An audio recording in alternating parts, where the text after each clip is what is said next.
welcome to this fabulous picture show and this special screening of The Escapist. Can I please introduce here the filmmaker Rupert Wyatt, and I'm sure you recognise him, Joseph Fiennes. Thank you. Thank you. Over to you. Tell us about your film. It's a prison escape film. The escape team is led by an actor, Brian Cox, and Joe plays one of the other ensemble. And ostensibly, I see it as a wonderful love story, as you'll see at the very end. Wonderful. I feel warm and fuzzy already. Enjoy the film. We'll see you in the Q&A.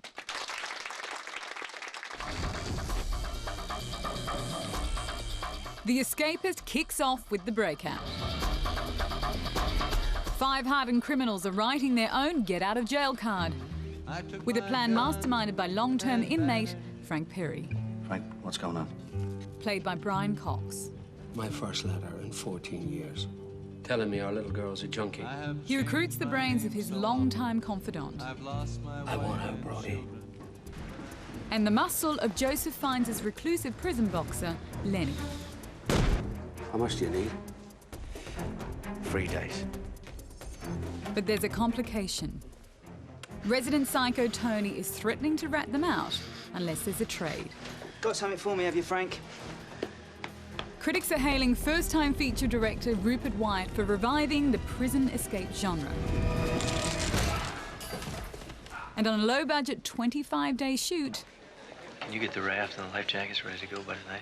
it's already earning comparisons with classics like Escape from Alcatraz and, of course, The Shawshank Redemption. I'll be damned. They found us.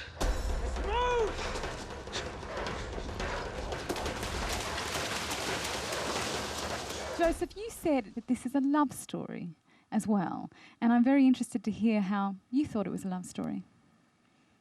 Well, I just wanted to surprise you a little because I knew you were watching a Prison Break movie.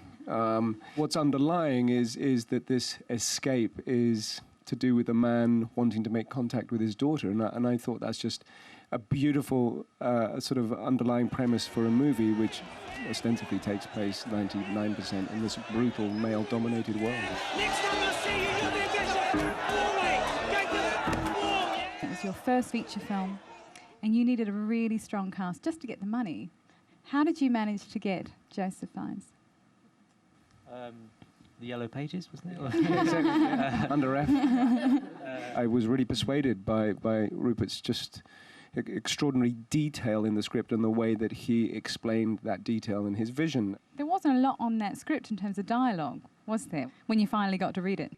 It's a beautiful, sparse piece, and that in cinema, unlike theatre is all about the spoken word, and cinema is all about that that close-up that speaks volumes. Prisoner 27103 Lacey, absent from cell. Prisoner 23410, Perry, absent from cell. I mean, Brian taught me something very interesting, which is he would like to go through a scene and do it with the dialogue, and then he would like to go back and shoot it again without any dialogue and see if he could actually convey something through an action. Tell me a scene where you did that and it worked. Very much the opening sequence between Lacey and Frank when they meet for the first time in the cell. James Lacey. It is all about Frank shutting down to Lacey and ignoring him, and just these two men from different worlds coming together in this very, very confined space. I'd like to know a little bit about the shooting, as you had huge time constraints. I mean, our time constraints were very difficult, but actually also quite inspirational, because there was one scene when Lenny builds the ratchet, and I know it was a scene that Joe was very taken with when he first read the script, and I remember the day we shot it, we had 15 minutes to shoot that scene. Why 15 minutes? Well, yeah, why? I want to know. Yeah. Thank you for backing me up on that. Because there was no leeway in the schedule, and from my point of view as a first-time filmmaker, I had to hit the marks every time. And the only way I could do that was to have a very, very good crew and a very good ensemble that needed 1 or 2 takes. And ultimately that scene we did shoot in 20 minutes, maybe, I think we did. It felt very realistic and gritty. So I was wondering, what sort of research did you guys do? Most of our extras were real-life convicts or ex-convicts, because I'd said to the extras casting director to go to Mountjoy Prison in Dublin and to the probation office and get a couple of hundred of ex-cons and Now then he realised what tells I'd done. They were so enthusiastic, and that was brilliant because they knew exactly what we were doing and how we should do it. I felt that there was no way my character could get in a fight with this guy. It's just not going to happen. You wouldn't believe it. So I felt that maybe he had kind of some martial art like Muay Thai or something where he could use his elbows, his knees, his head. He wouldn't, because the stunt guys were showing me big haymaking John Wayne style punches, and I just felt that this guy would destroy me in 2 seconds. One of the things you told me is that you wanted to create a cast and characters that belied stereotypes, not only with Lenny, who Joseph plays, but also the baddies, Rizza and Tony. And we have Tony here, but his real name is Stephen McIntosh. Stephen's just seen the film for the first time today in its complete state. Yeah, you're a bit shocked by yourself, aren't you? It's always a bit of a, first time. For you, what appealed to you about being Psychopath Tony? Yeah, I love the fact that the guards themselves were very much in the background and that this was very much an operation being run by 2 brothers. 5 minutes.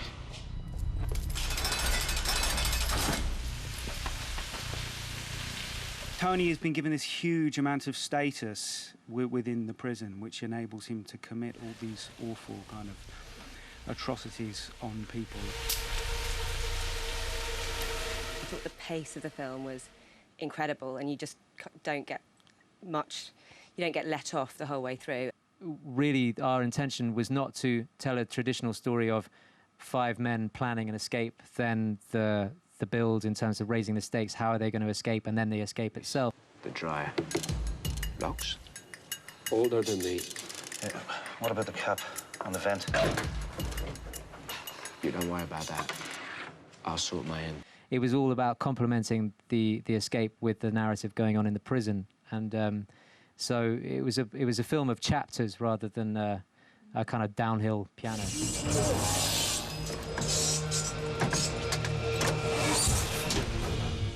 You look a lot better looking with no hair. No offence. Better with no hair? Yeah. I'm going right back home to get my brawn shaver out. Thank you. No, I'll take that as a compliment. Thank you. Thank you both for joining us, and thank you all for joining us as well. Thank you very much Could for coming. Please thank them here. Joseph Fiennes, Rupert Wyatt.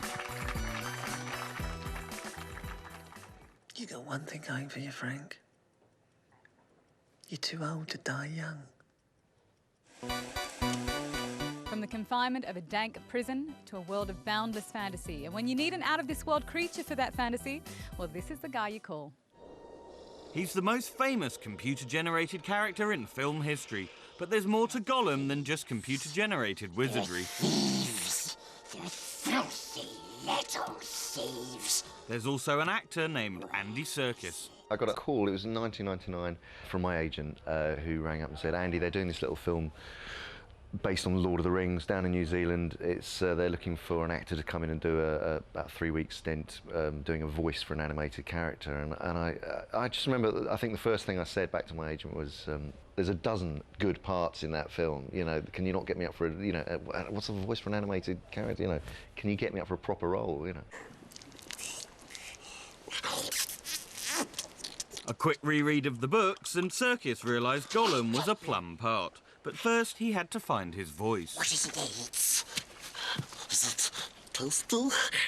I was watching one of my cats at home called Diz, who's no longer with us, who coughed up a fur ball in front of my very eyes, and that's where I sort of got the idea of this kind of rippling sort of sense of not being in control of your body when something's going through, you know, coming out through your throat, this sound coming out through your throat. Come audition time, his coughing cat impression worked a treat. What was meant to be a few weeks of voiceover turned into a 5-year marathon. Master's my friend. You don't have any friends. Nobody likes you. Andy totally earned his right to be Gollum the hard way, because he was coming into a situation where none of us really thought we needed Andy, other than his voice. But we gradually came to realise we couldn't do without him. Serkis will forever be inextricably linked with his wizened friend.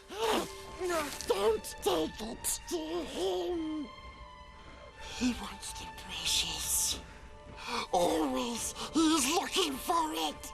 4 or 5 times a week, someone will come up and say, "Can you do the voice?" And you just bring it out just like that?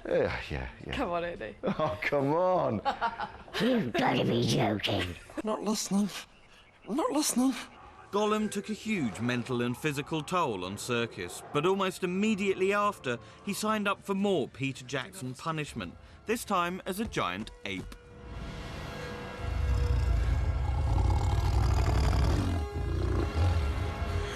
I thought Gollum was tough, and it was, but with Gollum, a lot of the expression of the character comes through his dialogue. Whereas with Kong, he's a silent character, he's a 25-foot gorilla. A lot of it is to do with body language. Motion capture process had moved on, and this time we were using facial capture, where I was wearing about 130 dots, reflective markers on my face, all targeted to specific muscle points. And that tracked all the facial expressions, which were then mapped onto Kong's face.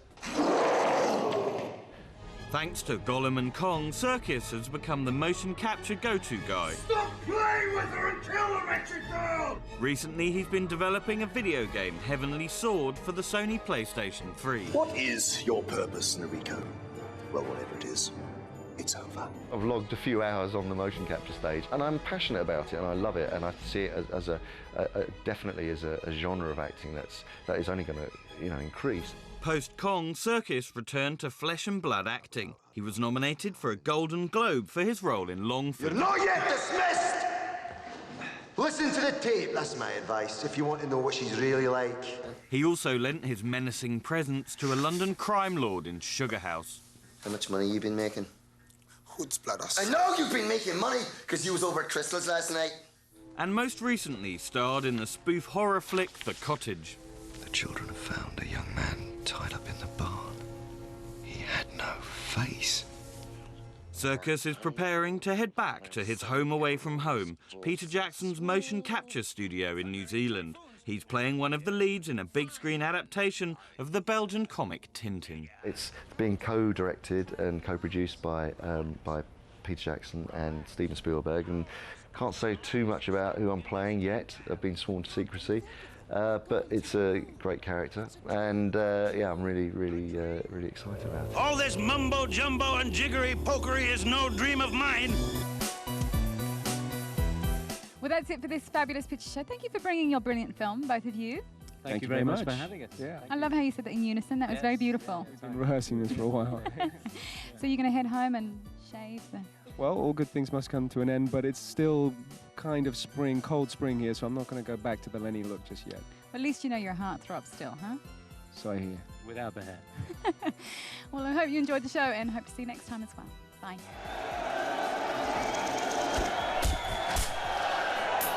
How would you rate the film out of 10 and why? I think I'd give it out of 10 and 9.5.